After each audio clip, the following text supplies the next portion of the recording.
No. Rhodri. Is there anything that Lionel Messi is better than you at? It's opinions. I respect your opinions. Maybe in your opinion Messi is better than me, but in my mind I'm better than him. I do it again. Add it up, bankroll, euro, peso, add it up. I'm just doing me, everything is on me. Oh, you matter what? Add it up, bankroll, euro, peso, add it up. I'm just doing me, everything is on me. Oh, you matter what? Told her if it's all me, everything is on me. Gon' back it up. Matter what? Told you I'ma do me. Why you hating on me? It's not adding up. I do roll like a Mack truck, country heart. I might cop a farm and go act up. Lot of scars, I was cold hearted, now I'm back up. Keep it real, I do this once a month. I don't rap much. I just hit the money and go stack up. Only buy cars and get tatted up. All that other bull, it don't matter much. You only climb me, I put the ladders up. No fault, I done doubled up on the workload. I think I fell in love with the bankroll. Pray up, get money, then we lay low. Add it up, bankroll, euro, peso, add it up. I'm just doing me, everything is on me. Oh, you matter what? Add it up,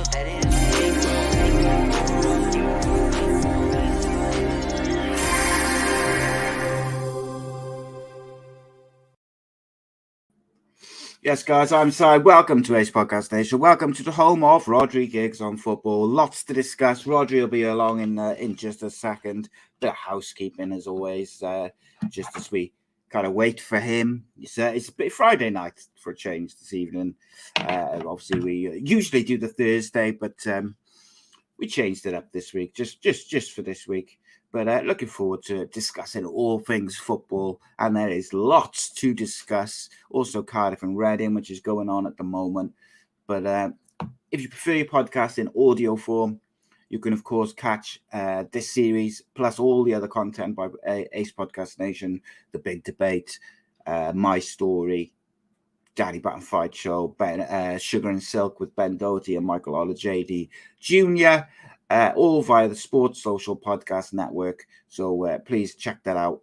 It's always a good time, always good stuff. And of course, helps us out. In terms of sponsorships, tonight's show is brought to you by Sigmatic, Four Sigmatic, should I say, coffee. A superb coffee brand originating from Finland back in the World War when coffee was rationed, and the ingredients, they made it with chaga mushrooms. And over the years, they have gone out of their way to find the most nutritious, healthy ingredients to go in their coffee. And I got to say, like, when I first read the ingredients and it said mushrooms, I was like, oh, that sounds a bit ropey, but it is the best coffee I've had ever. I literally have one cup a day, about 10 o'clock in the morning when I'm starting to flag, and it just keeps me sharp and ready for the rest of the day. And you can use the code ACE Nation, all one word. You can use it for the subscription. You can use it for one-off purchases. You get a nice little discount there. But give them a try. Helps us. Obviously, help yourself to some lovely coffee as well. But I've been really, really impressed by just not just the caffeine boost that you get from coffee normally, but actually just feeling sharper and feeling more focused on the job at hand. And it lasts like so long. Like that 10 o'clock in the morning cup literally keeps me going and keeps me pretty sharp right up till now. I'm feeling good, not feeling tired, and like without it, I struggle. It's a big one. Use the code ACE Nation, as you can see at the bottom of the screen, 30% off, I think it is. But there's different discounts for subscriptions and for the one-off purchases as well. I have the Think coffee is the one I use. I get the instant one delivered every month, but I've also got the filter coffee as well, which is even better again. Tastes so good, so good. And that is what really surprised me, is how good it tastes. Like, real nice. It's been a busy week in football. There's sales going on. There's Champions League. There's Premier League. There's been Classic Europa League game last night as well. Lots to discuss. Arsenal, are they bottling it? And of course, the Championship is really hotting up. Massive result for Middlesbrough at the weekend as well. Michael Carrick doing a tremendous job. We're going to talk about it all. I'm going to focus a bit on Cardiff and the Championship now, just while we wait for Rhodri, and then we'll get really stuck into the big stories of the week. Obviously, you've got, seems like the Qatari takeover of Manchester United is in the process of being completed, which is going to be interesting because Ten Hag is doing a tremendous job anyway. But it'd be interesting to see, who they bring in, what they do with the money and all that sort of thing. It's going to really be an interesting few years in the Premier League because Chelsea are spending money like there's no tomorrow. And of course, suddenly United are going to have money again and they're going to be out of debt. Liverpool up for sale. Very interesting, very interesting. Not forgetting that Newcastle have got a bottomless pit of money. And if they can get top 4 this year, that's going to really open it up even further for these Premier League clubs, I think. And I think to a certain degree, we saw last night, the difference in La Liga to the Premier League is massive. Like in the La Liga at the moment, because of the way the money is distributed, it's Barcelona, Real Madrid, and occasionally Atletico. Everyone else is an also ran. Whereas in the Premier League, if you're not at it on a Saturday, you can get beaten by any team in the league. Every single team has got, world-class players within their ranks to a certain degree. So we're going to talk about that as well. So lots to discuss. Currently 0-0 between Cardiff and Reading. But if you hear a shout, it's just because Cardiff have somehow managed to score. But it's unlikely, let's be honest, with Cardiff the way they are currently. They are not doing... they picked up a victory on the weekend, finally got a victory. Seems like we haven't had a victory all season. It's been a long old time. But as always, particularly while I'm waiting for Rodders and I'm on my lonesome, if you've got any questions or a particular subject that you'd like to discuss, then please do, drop it in the comments, drop it in Twitter, Facebook, YouTube, whatever you like. We'll get into it. No Super 6 update at the moment because Will has been away, so we haven't got an update. What I can tell you is Rhodri got a much better week. He had 10 points this week, and he thought he was finally going to catch up with me. And then I only went and scored 11 with a nice late 5 points to sort of take me above him. So actually, what he thought was going to be a decent week for him ended up being another point to my lead. I think I'm about 40 points ahead. It's all for charity, obviously, but it's still satisfying. After I beat him last year as well. Just emphasizing my superior footballing knowledge, I guess, isn't it? So yeah, it's been a mad week football wise. Let's talk about Middlesbrough. I see a couple of Middlesbrough fans in the various chats.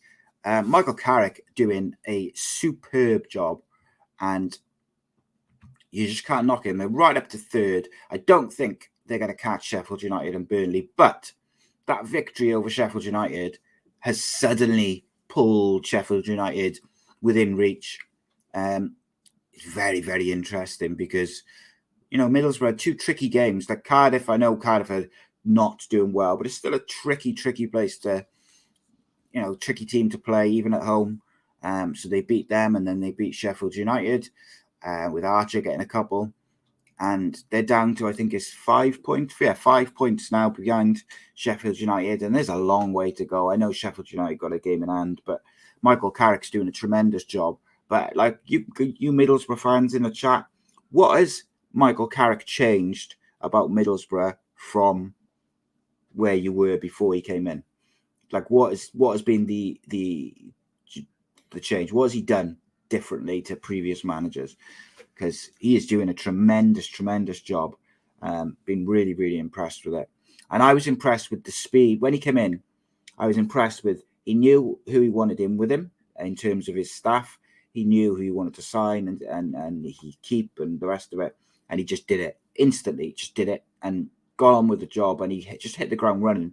And I think that's so important for a new manager. Like you look at, sorry to go back to Cardiff again, but you look at Cardiff, they brought in a new manager.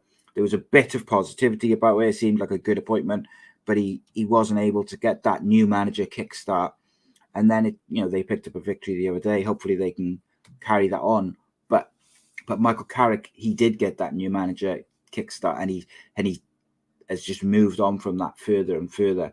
And they look like the team to beat at the moment. But Burnley obviously is kind of running away with the league a bit. But in terms of who else, I think suddenly Sheffield United look vulnerable, which is interesting because they didn't look vulnerable at all. It looked like it was going to be Burnley and Sheffield United all day long.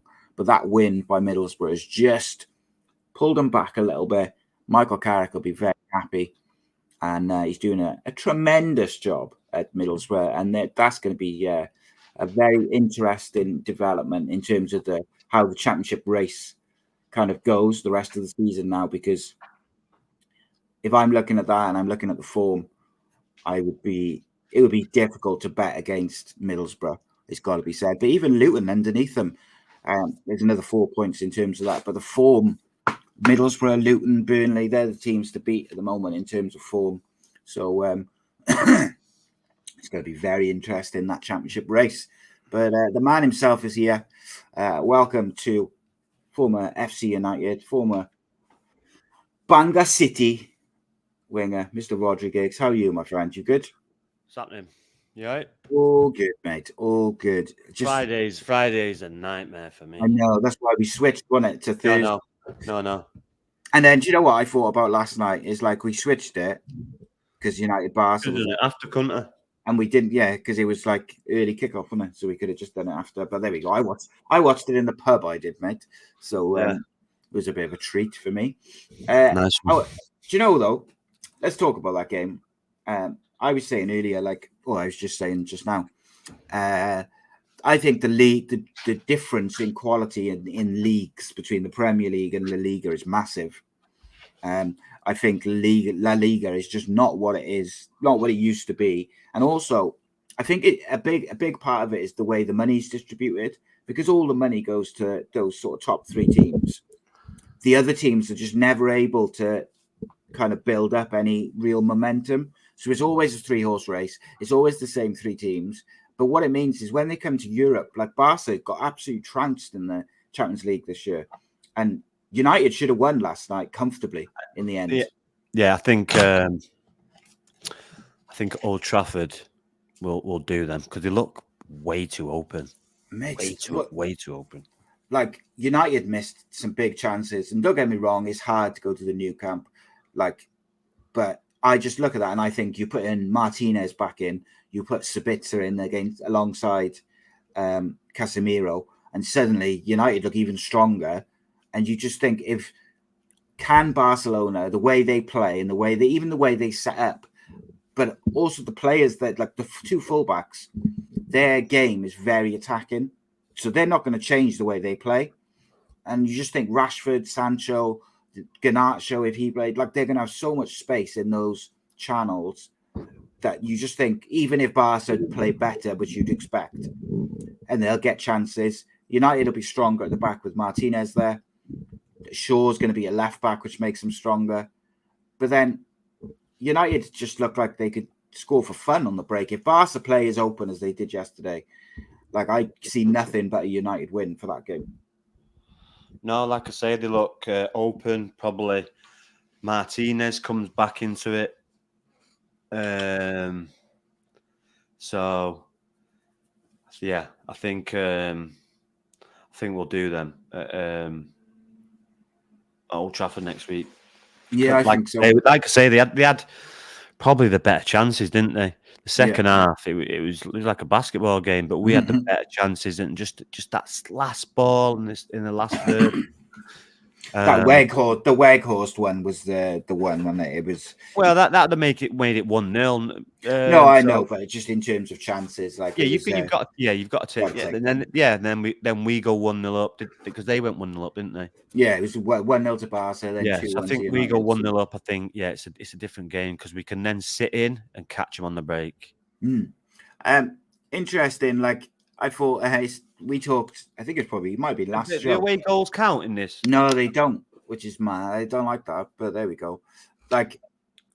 we talked after the first Leeds game, and Fred was off the back of one of the worst Premier League performances for an individual player I'd seen for a long time. And then he came back. He played pretty well against Leeds on Sunday. And then he's gone to the new camp and remembered he can play football. Now, surely having Casemiro next to him cannot influence his individual performance that much. But it seems to. He looks a completely different player with and without Casemiro. You're talking about an elite midfielder here. Yeah, but Fred's a Brazilian international. What? Fred's a Brazilian international. He's not like a player. I understand that. I'm talking about Casemiro when he comes in there. It's Makes at the end of the game when he's ended up in covering like left back, and then he's in the right back. He just springs up, and he's just got a knack of being in the right place. And obviously that makes the players around you better. When you play with better players, they make you better. There's no doubt about that. Yeah, and I was interested in listening to Luke Shaw talk about Casemiro and his influence, and he says like as soon as he's in the side, the defense feels safer and more stable.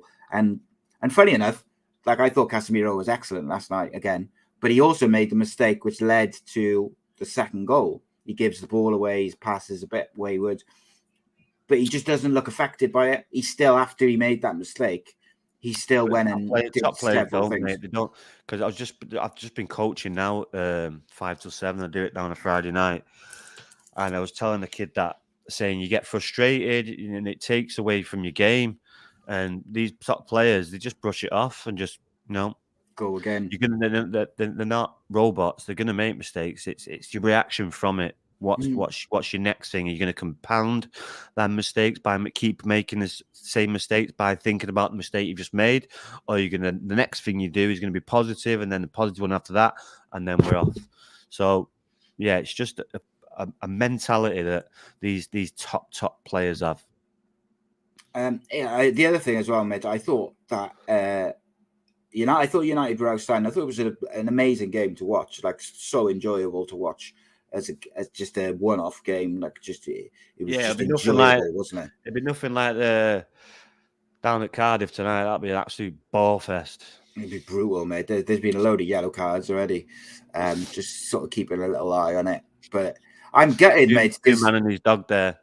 Because Cardiff bloody against Birmingham the other day, he changed the formation and he played like 5-3-2.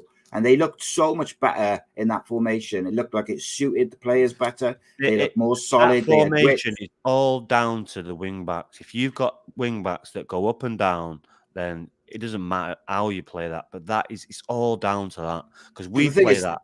The two wing backs are good. Like that's one of their two players are good.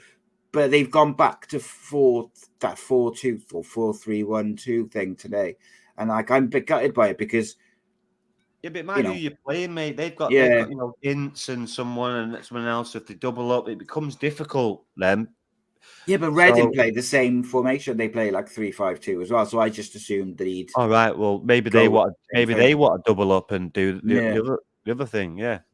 Be interesting though. Like Cardiff have just got to grind it out, mate, and just try and get something. It doesn't really matter how they get it. They just got to get it.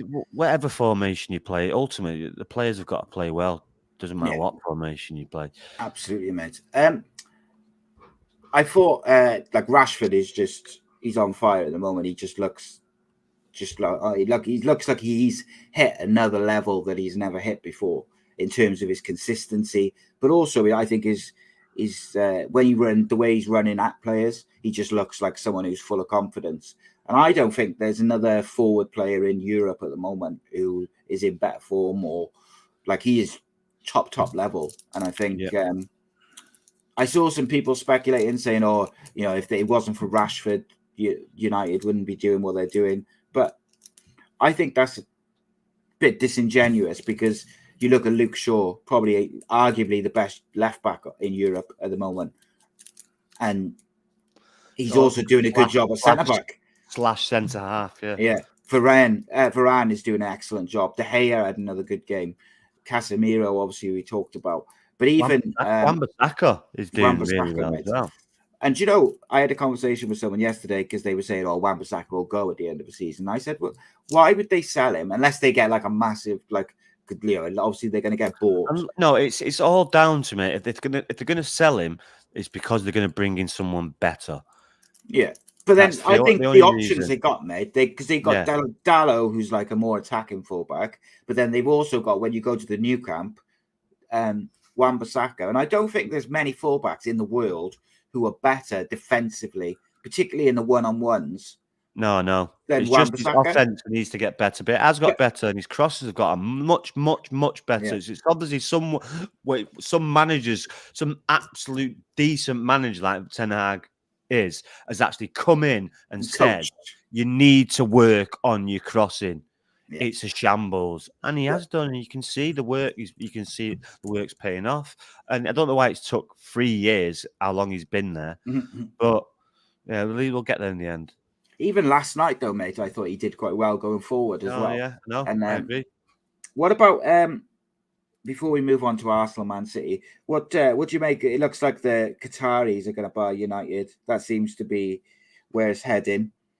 How do you feel about that, mate? Because obviously, for a long time, Man City have been like the butt of the joke and kind of had the piss taken out of them for the oil money and that. Is it different because Man City are only in there? So people think Man City are only in the position they're in because of the money, whereas United are already, a big club, one of the biggest in the world. So is it different, or is it just a case of fans just want the best for their club? Yeah, with the spending power, I don't agree with United. Can still match City. They can't. Yeah, I don't know about that at the moment, but just simply because. Well, look at what they've spent in the last 2 years. They've spent more than City.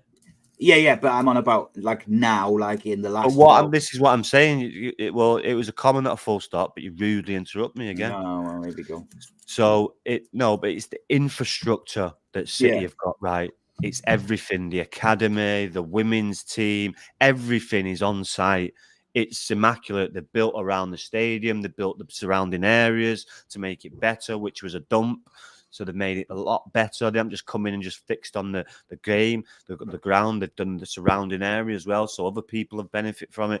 Now, Old Trafford is Salford Quays. So Salford Quays don't really need an upgrade. It's, the Coronation Street's just moved there. ITV just moved there. BBC's brand new studios is there. So Salford Quays is lovely.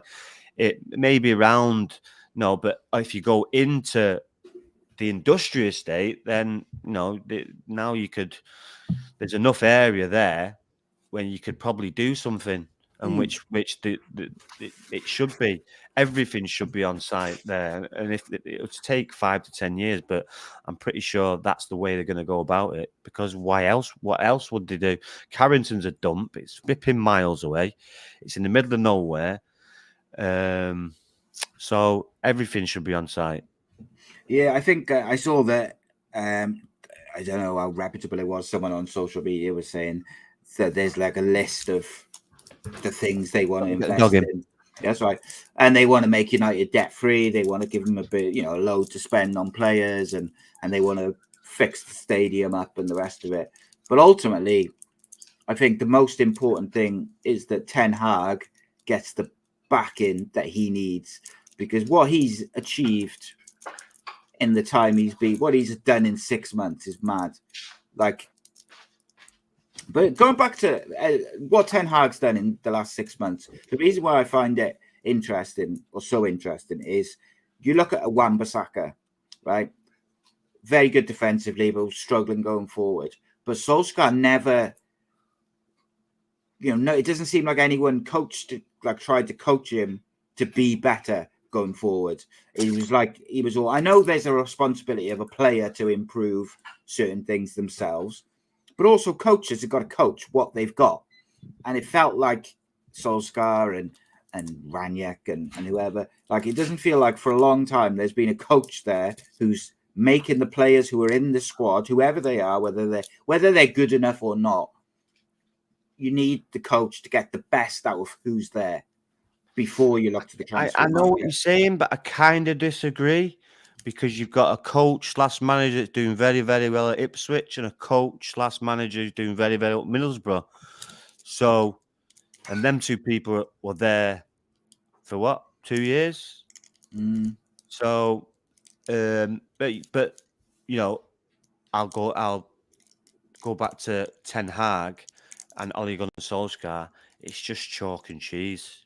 It's just chalk and cheese. Whatever that Erik Ten Hag's been, he's turned the club round and made them league winners. Where Ole Gunnar Solskjaer has done it at Mould, but you know, it's just a different kind of coach, a real top coach, and I'm afraid Ole Gunnar Solskjaer is not that. No, He's a club legend and done a very good job at the club, but you know, there's difference to there's different levels to this thing. Different levels in players, different level in referees, different level in managers and coaches. And Ten Hag is a top coach. No one's seen this coming. No one. You know, none of us think, wait a minute, United might be challenging this year. Then they thought, oh, it's going to take 2-3 years. Boom, straight away brings 3 or 4 players in, and they change it straight away. Martinez, Casemiro, Eriksen, even the camel up front that he put in number 10 last night did a really good job, and he should have scored, but. He looks much better actually at number. The team looks better when he plays number 10 compared to when he plays number 9 because Rashford goes through the middle. But what he's done with Sancho, he's handled that situation very well. I was going to bring that up. The Ronaldo situation, he handled very, very well. If you could put the Anthony one's come is going to obviously give me a slow burn a bit. He's not done badly. He's still scored 5 goals. He's just I think they look better with Anthony in the side, mate. On that side, they'd look a bit more solid. I think when Sancho gets going, I agree with that. Sancho, I think this is what we need, mate. This is what we need. Options. Your training games are your tougher games than the Premier League games. That's what you want, and then the Premier League games become easy. So here's the thing, then, right? As a coach yourself, as a United fan, like if you could put your finger on one thing that Ten Hag has changed within the team, the club, whatever it may be, in the 6 months, just discipline, Just discipline. Even the Marcus Rashford thing. All right, you got up late. Nice one. Sit on the bench. Yeah. It would have been so easy to ignore that and start him because he was on fire. So now, would Ole Gunnar Solskjaer have done that? Absolutely not. Would Ralph Rangnick have done that? No, Ralph Rangnick. No, because they're under pressure, and you know, where he's confident in his own ability. If you mess up, someone else will come in and do the job. But you can't. There's a hierarchy. There's a set way how we're doing things, and this is how we do it. I don't, you've got to get up late. Okay, fine. You're punished. It's he looks so comfortable in the job, doesn't he, Ten Hag? He looks like he was like born to do it. You've seen him more come out of his shell now. Having to go at the referees and the linesmen last night. And his discipline when the referee come over, give him a yellow card. He still had a little bit of go, but then knew when to stop. So he's not a stupid man either. So before we move on, mate, I want to ask you about that the sending off. Like, what's the referee seen there to not give that as at least a free kick and a red card, depending on if you think it's out of the box. But like, I cannot see for the life of me how that's not a free kick. Like, I can't work it out. I've looked at it a couple of times. Like, he's through on goal. It's the stupid rule. If the referee doesn't give it, then they're not going to overturn it. But if he'd give it, then they're not going to overturn that because they're going to stick with the referee. But it's a foul. It's a foul. He was clear. He was clear through on goal. Like yellow card or red card, but obviously a yellow card. I think, isn't it? But I don't think it's a red. But it's a red, isn't it? If it's outside the box, it's supposed to be a red. If it's inside the box, it's not. Yeah, I don't think it's a red card though, because it's just clumsy, and I think there's a defender next to him. So, but it's a foul. It's a foul. It's got to be a foul. Yeah. And like on the domestic front in the Premier League, we've been kind of waiting for Arsenal to have a wobble, and they are definitely having a wobble. I will not have anyone kind of say that. I had someone tell me the other day, they've just played some good teams. If you look at their form in the last couple of games, they are having a wobble. There's no doubt about it. It's how they come through this now, because They've lost 2 of their last 3. They haven't won in 3 games. And Man City are now top. Yes, they got a game in hand. But United are breathing down their neck as well. United are just churning out results constantly. Arsenal are under pressure. And we've all been waiting for them to bottle it. Are they bottling it? Or is it just they've had a couple of tough games? Yeah, I just think they've had a couple. Who did? So they lost to City, didn't they? Yeah. Who do they play? Let me go back. Everton, wasn't it? Everton, that's right. Yeah, Everton. But that's a game they got to be winning, isn't it? I know that Everton had a new manager and the rest of it, but they got to win that game. Everton. Yeah, we'll see how they do Saturday. It's an early kick-off. Away at Aston Villa, which won't be easy. They seem to have turned it round against his old club, Unai Emery. So you'll have a point to prove. Yes, there you go. If they draw or lose against Villa, do you think they've got a real problem? Yeah, in terms of the title race. Yeah, because a wise man always told me a good team never gets beat 3 times in a row. Yeah. Never. Especially against teams they like. All right, you can excuse the City result, but I think if 2 of those 3 games are against whatever happens Saturday, we don't lose. And Villa. Yeah. Whatever happens Saturday, we don't lose. If they lose, then because a good team does not lose 3 games in a row. Yeah, and Villa Park is a difficult place to go when you need to win a game. It is not a nice place very nice place to play football, though. But yeah, it can be difficult, especially when they've turned it around. So it won't be easy. Even the way Arteta conducted himself, I know we've talked about the way he conducts himself anyway, but like the way he behaved in the City game, particularly, he looked like a man who was feeling the pressure because he was getting involved in spats and there was scuffles. He's got to curb that because that can seep into his players and then it creates panic, doesn't it? And becomes a bit frenetic. Like, yeah, I got to say I was impressed with Man City on whatever Wednesday, Tuesday. That was the best I've seen them play probably for a couple of months.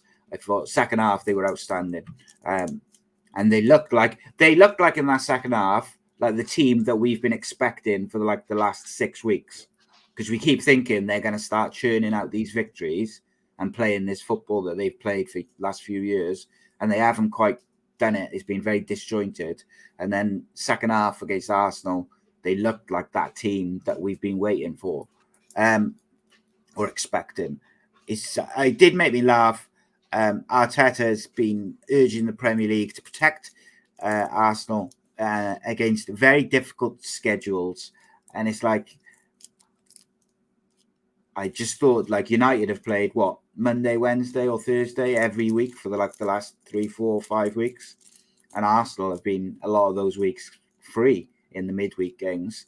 So I thought that was quite interesting that he's picking up on something which probably hasn't affected his team a great deal. Some breaking news: Sheikh Hazim, I think it's pronounced, has confirmed a Qatari bid to buy a Premier League club. There was a soft deadline for 10 o'clock tonight for submitting proposals for Manchester United.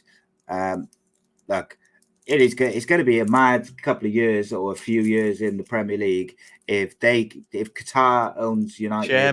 Imagine the chairman of one of the Qatari banks. Imagine how much dough he's got. Yeah. Well, mate, they're going to have United owned by Qatar. You're going to have Man City with the money they've got. You're going to have Chelsea trying to sign every player under the sun. You've got Newcastle with a bottomless pit of money. And who else is there? Liverpool are up for sale. The bid carries no debt, and they say all profit will be reinvested into the community through the 92 Foundation. I'll be happy about that. The Rain Group, who are organised a potential sale on behalf of the Glazer family, asked the initial bids to be made by 10 p.m. UK time on Friday. He's a United fan, supposedly, as well, isn't he? Statement said he's Sheikh Yasmin bin Hamad Al Thani today confirmed his submission of the bid for 100% of Manchester United Football Club. The bid plans to return to the club to its former glories, both on and off the pitch, and above all, will seek to place the fans at the heart of Manchester United Football Club once more. The bid will be completely debt-free via Sheikh 92 Foundation, which will look into the investment into the football team, the training centre, the stadium, and wider infrastructure, the fan experience, and the communities the club supports. The vision of the bid is Manchester United Football Club to be reowned for football and excellence and regarded as the greatest football club in the world. Certainly saying the right things, isn't he? More details of the bid will be released when appropriate if and when the bid process develops. So a lot of the journalists, like BBC and Manchester Evening News and that, were reporting yesterday that this guy, these people were the ones who look like they're going to basically outbid Jim Ratcliffe and anyone else. I mean, it's interesting, isn't it? I think if they are successful in... It looks it's like a Middle East war, won't it? Newcastle, United and City. And United. But who's more the... Well, the thing is, right, if you take money out of the equation in terms of who's got more, they've all got a bottomless pit of money, then it becomes a footballing thing. It's only one choice, isn't it? And I think you have to, if you're honest, even if, people who hate United, if you've got a choice, like, and the wages are the same for United, Newcastle and Man City, most footballers are going to pick Man United. They just are. But, like, I got to say, it looks like this takeover is going to happen quite quickly as well. I think the chances of Mbappe signing for United are massive in the summer. I thought he was going to sign for United in the summer anyway, because I felt like it was just when you looked around Europe, it fitted like what he's looking to do in the next part of his career. Like, like a project where he's going to be the focal point and everything. And I just think with the Qataris taking over, the chances of him signing are massive. 200 mil. Mbappe. Dropped. Where would you play him though, mate? Would you drop Rashford for Mbappe? You can play them both where they both like playing. You put centre forward on that left. You can mix them up. Yeah, it's going to be interesting, mate. Like, can you imagine like Weghorst? They can play along any of them three positions. All three of them. Mate, I can't wait to see it. Weghorst with Mbappe just playing off him. Be incredible, mate. He won't be there next year. He's on alone. He's back to Burnley, mate. I want to see. He might be in the Premier League next year with company. I want to see Zabitzer play with Casemiro, mate. I do, because I think and Ericsson. What that Zabitzer, mate. I think he looks something real good. Yeah. Bayern Munich don't have mug players. They just turned over PSG on their own patch yesterday or this week, so there's no mugs. So we can't get in Bayern Munich side. All right, it must be shit then. No, yeah, these are very good players, especially at Bayern Munich. They're all elite players. Yeah, but I like his aggression as well. As he looks like he's good. Play the game. Yeah. What about? Who's impressed you this week in the Champions League and Europe and the other games you saw? You know what? I've been so busy this week. Stood out, mate. I've not really watched Tuesday. What was I doing Tuesday? Tuesday I was busy. Monday I watched a bit of the Merseyside derby, but I fell asleep in the second half. So Tuesday, don't know what I was doing Tuesday, and Wednesday I had a game myself, so I was there. Then last night, what was I doing last night? Obviously watching United, and then tonight I'm been straight coaching, so I've been all over the show this week. So I haven't really watched any football. Yeah, I've been at football, not on the telly. Yeah. I mean, obviously you had Bayern turned over Paris in Paris. I've seen that. Yeah. You'd expect Bayern to go on and win that now comfortably. You had Milan beating Tottenham. I got to say, A.C.E. Milan didn't look great, and I'd expect Tottenham to go through from there. Chelsea lost, mate. No matter, they've signed all these players. Yeah, Dortmund are a good side, though, and it's only 1-0.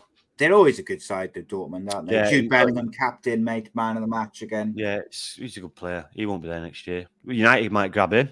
No, I think he's Liverpool bound, mate. Well, saying that, Liverpool. Why the fuck would you want to go to Liverpool at the minute? Well, it seems to have been already set, but then I look at it and then they're not going to be in the Champions Where League. do you get this information from? Well, it's just been everywhere, isn't it?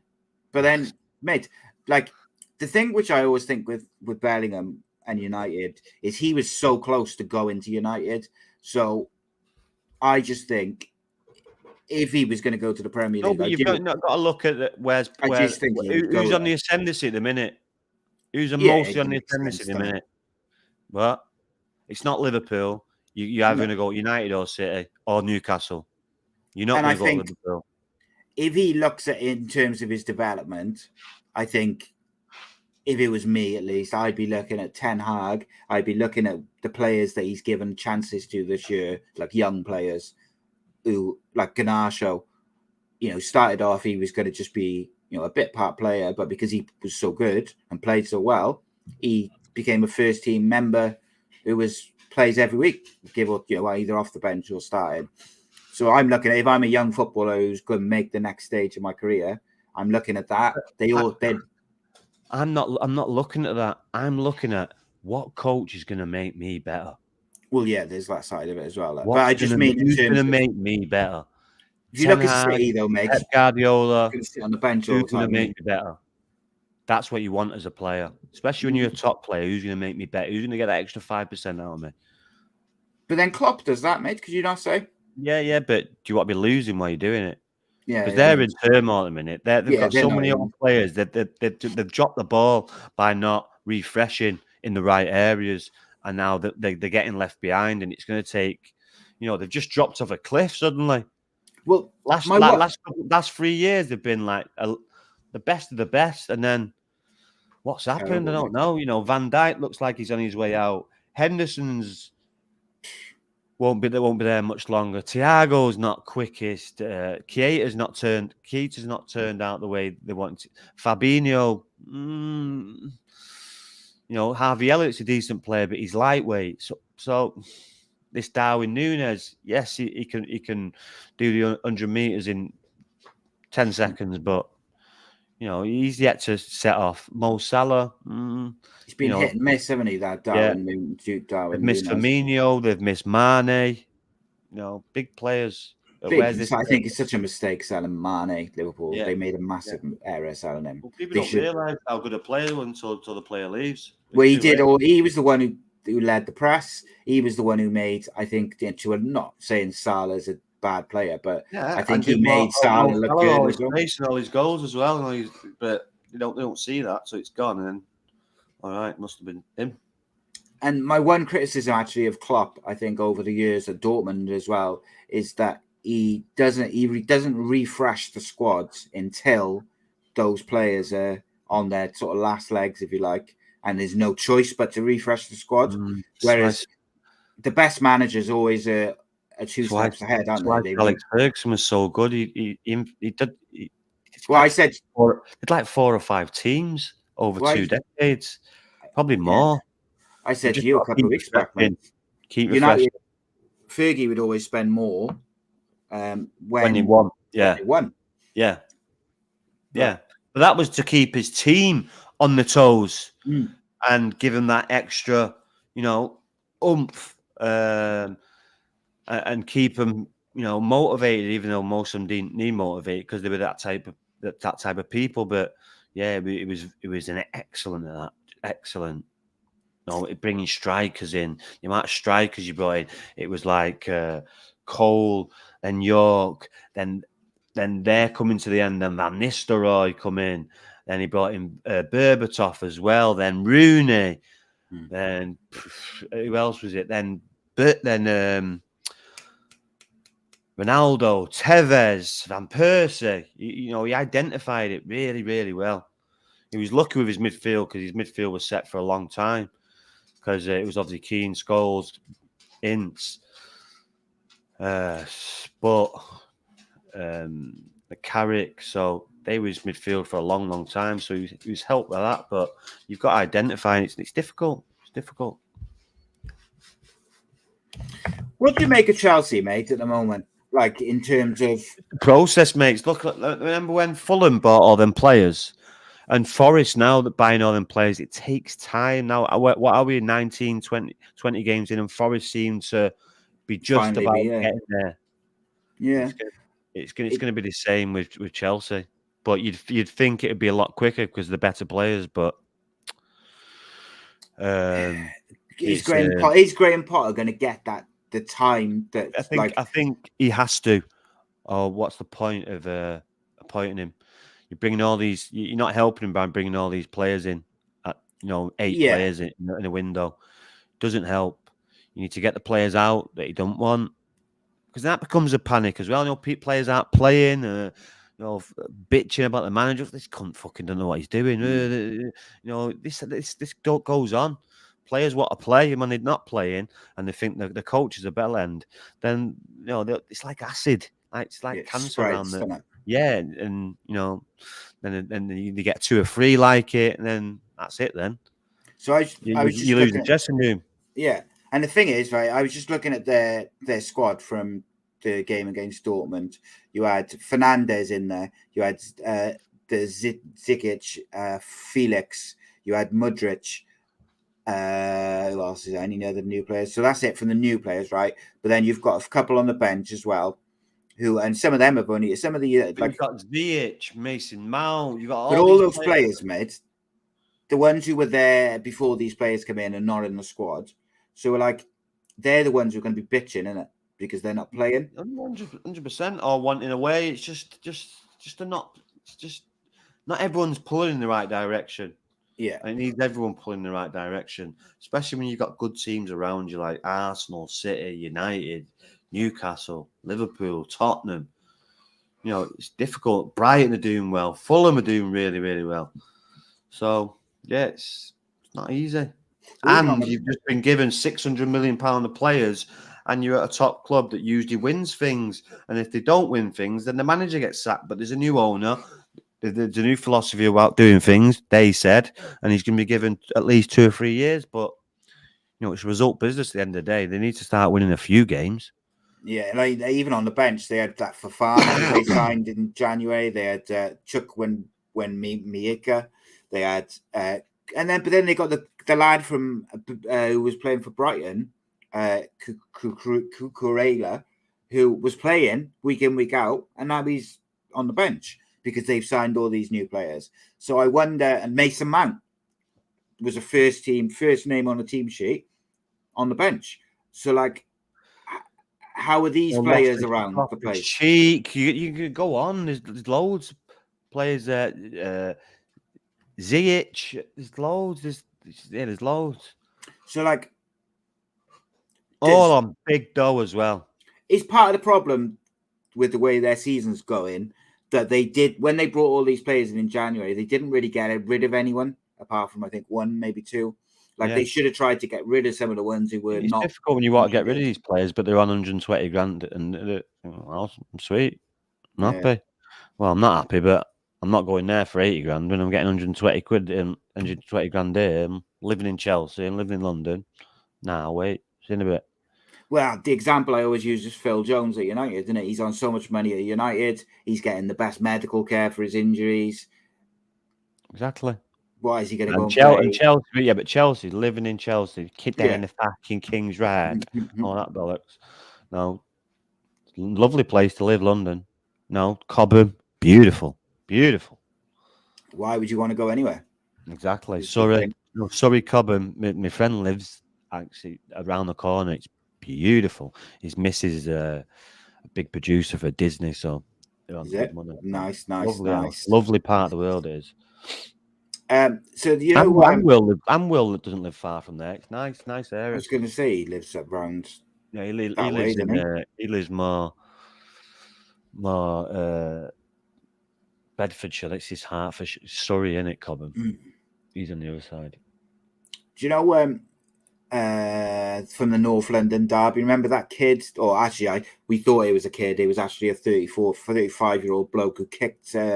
All right, yeah. Ramsdale at the What was the sentence? He pleaded guilty to assault by beating. He was given a community order and told to pay £100 to Aaron Ramsdale. Fucking idiot. No, but do you know what? Right.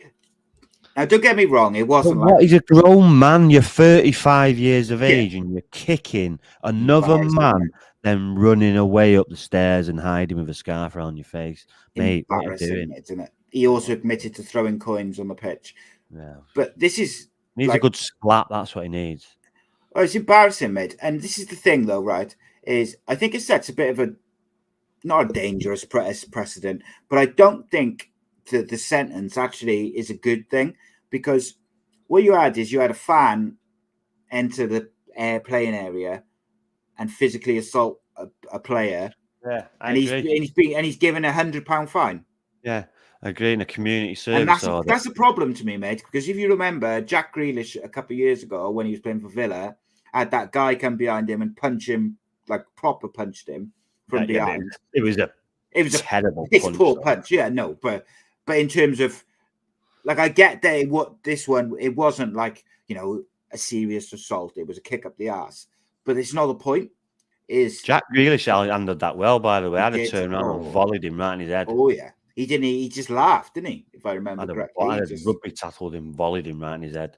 Well, I think the guy was lucky that all the other players had gone, like they were setting up for the set piece or whatever. Because I think if he had done it where there was his teammates are all there, you could have ended up with a nasty situation. All right. It's like what he does for work. Say he works in a warehouse. Just come in your warehouse, just punch you in the head. No. How would you like that? It's just ridiculous. It's just ridiculous. But you know, he should be put in prison. You got to put a deterrent to one of these, because if someone's going to get really hurt, it's just a shithouse move by kicking him in the back and running off. Didn't even stand there and give him a bit more grief. He ran off and scuttled off like a little weasel. Yeah, but they should have made an example of him to a certain extent. Now, I'm not saying, you know, put him in prison for 3 years or something like that, but I think, like, listen, if he was a 21-year-old or 20-year-old, I'd say, you know what, he's a bit boisterous. Yeah, I understand, but he's a 35-year-old man. Exactly that, mate. And give him some porridge and let him learn. Yeah, he admitted he'd had 6 pints. Well, mate, that's how he behaves after he's had 6 pints. He's got a problem. He got carried away with the passion of the day. I had 6 pints. I've been a coma. Yeah, but you're like me. You don't drink, do you? Like, really now? No, but I don't drink. But I drink 6 pints. I've been a coma. Yeah. If I drunk 20 bottles, I'd be fine. It's weird. Just can't drink pints. So, as part of his 12-month community order, he's got to indicate 100 hours of unpaid work, and he's barred from watching football. It's like pathetic. It is. I think it's pathetic, because what can happen is if someone does, hopefully it doesn't happen, right? But if someone does commit a more serious attack on a player, they can use his sentence and his defense as an example in their defense. Mate, yes, it does. But, you know, from my experience, it ultimately comes down to the judge and how he feels in the day. So, yeah, no, I do get that, but I just think even if they'd given him fucking a month in jail just to set an example, because it was a shithouse move. You might have a judge that's happened before. He's seen something. You know what? I've had enough of this crap. 6 months, boom. Don't care what your solicitor's saying now. This is a precedent. Yeah. So you just never know. When I turned up in court, and my barrister, he's coming over like shaking his head. I'm like, what? It's not good. I'm like, why? Just because of the judge? No, the judge was a director of Liverpool Football Club, and he was a wanker. And I was like, oh. And the barrister come over to me. He's that proper shaking. And I'm like, what? He's going, not good. It's the judge we didn't want. I'm like, all right. Great. So it all depends on the judge you get. Yeah. Liverpool director. Fuck, you know. But like, and he slammed me as well. Give me the highest that you could give me. Yeah, fucking done you up like a kipper. Yeah, it's. I just hope, and it's like, I don't understand a fucking 35-year-old behaving like that. Anyway, I gotta be honest, I don't get it at all. Like, but you know, whatever. But then even like in the Man City game, we had all of De Bruyne's walking and taking a corner and walking around the pitch. He's getting hit with bottles, and the fucking stewards. The stewards literally do nothing. They just stand there watching it. Mate, mate, what they're going to do? They're volunteers. They don't get paid. I get that. And I understand they don't, you know, they absolutely shouldn't do anything which is going to, you know, put them in danger or confrontation. But like, if you see people throwing coins or throwing bottles, that's literally what you're there for. It's just the English mentality in it. Well, mind you, it probably happened abroad as well. But you've got one of the best players in the world walking past you, and your instinct is to throw bottles and a coin. Well, in Spain, they throw pig's head, didn't they, at Figo? Remember that? Mental, mate, isn't it? Turn around, there's literally a pig's head there. Crazy. The best How one. did he throw that into the flipping ground? Anyway, why it must have stunk. Stuck it up his jacket. Fucking. Yeah. So yeah, but it's weird. It's weird. Yeah, mate. People throwing stuff on a pitch. The best one. Usually grown men as well. It's just weird. It is strange behaviour, mate. The one the best one I ever seen in Spain was when they threw like bananas or something at Dani Alves, and he turned around and just started eating the banana as he's taking the corner, and there you could see them all behind him going fucking nuts because they've done it obviously to get at him and be racial abuse and that. And that's how you spin it round. They want the taking a piss out of them. Yeah, that's what they want. So if you just laugh it off, or like someone's like threw a flipping a beer. And someo's picked it. Yeah, someone who drunk that. Who did that? Someone drunk a beer when the beer got thrown in. I can't remember who it was now. But I don't know, mate. Do you think it happens, doesn't it? But yeah, just weird, just a weird mentality. Your first thought is to throw. It's weird. If I asked you a question, right? If I asked you, top of your head, how long do you think Ten Hag will be Manchester United manager for? What's your first response to that? Like, what's the first? I would say at least 5 years. At least these people are coming in and they're saying they want a youth structure and all this business. You got the perfect person there now. He likes playing youth players if they're good enough. That's the philosophy of Man United players. We've had a youth player in the squad since 1930 or something like that, something daft. Yeah. So I did see one report in one of the papers about a week ago, which said that one of the people who was up to buy United they wanted a top, like, I can't remember how they described it. Basically wanted like a sexy name to take over from Ten Hag, and they would sack him, and that would be catastrophic for the relationship with the fans. Who's top manager? There's no one there, is there? No, this guy is an most up and coming and best manager around. Bar none. Paul Gascoigne, Borough fan says, Paul Gascoigne picked up a Mars bar at Borough, ate it when they played against Newcastle. That's how you do it, isn't it? That's how you deal with it. Yeah, it's just like people got nonsense. You remember when he picked the yellow card up to the ref and he dropped it? He got sent off. Got sent off for that, didn't he? It's just like, mate, what is wrong with you? But I've seen a few refs, like clips of refs where the players do something similar, like with the yellow card, and they book them and they send them off and whatever. Like, come on, just have a bit of fun with it, innit? Let's do some predictions, man. Let's do some predictions. Yeah, let me get some scran. Do you reckon there's any chance United win the Premier League this year? Just while I bring up the Super 6 games for this week. Because I said to you, I think probably before the Arsenal game, or that run of games, that I said I felt like United I just felt like out of the three of them, United were the ones who would just keep churning out wins. The other ones, too, I think they got a wobble in them, and you weren't having it. You just didn't think you thought it was too early. Again. So I said I felt like United are going to just quietly keep churning out victories and good results in the Premier League. Man City just don't seem at the moment to be able to get a run of games where they go on the run we're kind of expecting them to. And I think Arsenal will bottle it or have a wobble, which will cost them the title. So I just think that I've got a feeling United are going to end up winning the league. And obviously about a month ago, you said, no, I don't think so. I think it's too early. Man City will win it. Have you changed your sort of thought process with that at all? My thought process is, whatever happens, the Premier League will end up in Manchester. Yeah, I think you're probably right. The one thing I think with United is they're in all 4 competitions. Something historically, history tells us something's got to give. Like, you know, they with all the games they got to play, something's got to give, and some, you know, they'll drop points or they'll go out of one of them. It's just historically the way it is. So,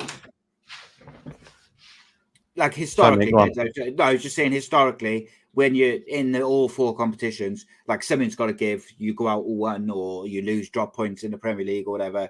Like, well, there's only 1 game left. Yeah, so obviously you got the final on this Sunday or next Sunday? Next Sunday. It does me head in when people say this, mate. It really does me head in. Players don't want to train; they want to play football. Yeah. Now, as long as you've got the players to cope with it, they'll be happy to play Saturday, Wednesday, Saturday, Wednesday, Saturday, Wednesday, Saturday, Wednesday. Because you don't want to train; you want to play football. But you have to have the squad for it. And this is what you want. You want to be in all competitions. Well, mate, I think United squad now. It's not an issue. It's an issue if you end up this season with nothing to show for it, then it's an issue. But no, I've been used to watching United over the years playing for multiple competitions, and it's how we operate. What about if United don't win a trophy this year and finish 5th? Yeah, from where they are. No, it's. I don't really see that happening. No, I don't either. But if that would happen, something I would have had to go terribly wrong. Yeah. Maybe an injury to like Casemiro or Rashford or something. Yeah, something would have had to go terribly wrong. But even if you do get an injury to Rashford or Casemiro, you've got to deal with these. Yeah. Deal with these kind of injuries, and he's got to overcome them. So, thing is, mate, if I'd said to you at the start of the season, would you take 3rd place and the League Cup? You'd have taken that all day long. Yeah. Yes. Especially after the first 2 games. So I think. Yes, but now I want at least 2. Yeah. Would you say in the final one? And really, if we beat Barcelona, we should be winning. The ones who come out of this game should be favourites. Yeah, I think that's a fair assumption. And obviously the FA Cup, there's a way to go, so it depends on the draws. Yeah. Who we get. We could get City, we could get one of the big teams, but still, if we get to the semis or the final, you'd fancy us, but the league is probably the outside bet. Yeah. Right. Predictions to finish then, mate. If anyone's got any questions, to get them in quick. Nottingham Forest versus Man City. I've gone 3-1 City. Is that Forest, though?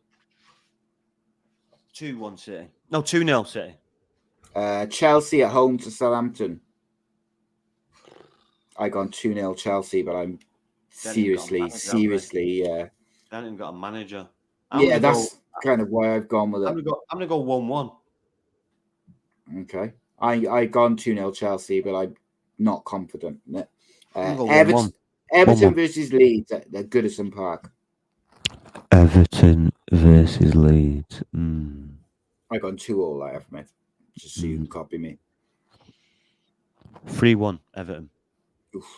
The Scousers are away to Newcastle United. No, I'm going to go Liverpool away win this one.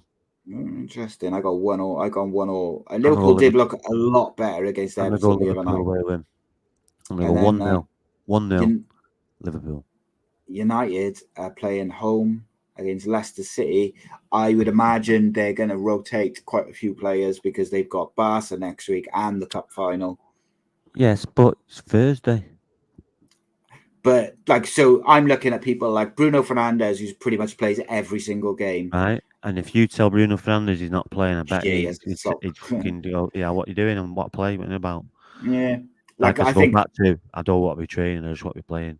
Yeah, Dallo will come in when I think Harry Maguire when you train, you're training every day. When you play, and the next day you have a nice little recovery session. Yeah. And the day after you have a nice little light training session, and it's game the next day. And you repeat. You're already match fit now. You're in the season.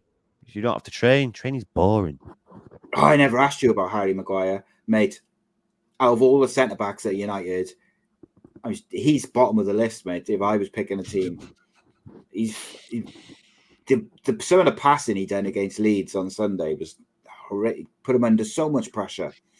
The last game on the list is West Ham away at Spurs. I gone 3-1 Spurs. They're in a bit of good form, Spurs are. City at home. I mean, Tottenham at home. Yeah. I'm going to go draw 1-1.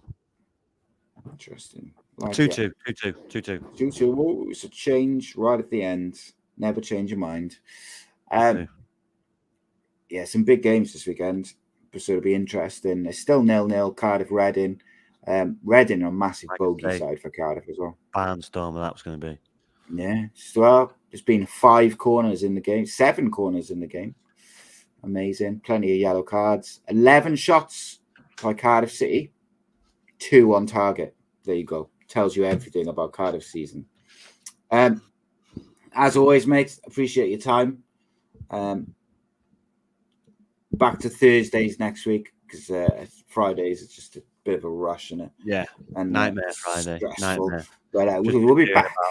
100 mile an hour down the motorway. Allegedly. We'll be back. We'll be back on Thursday. About is anything between 69 and 102. 70. No, nice one, guys. We'll be back next week, Thursday, 8 o'clock, normal time. Join us. See you later.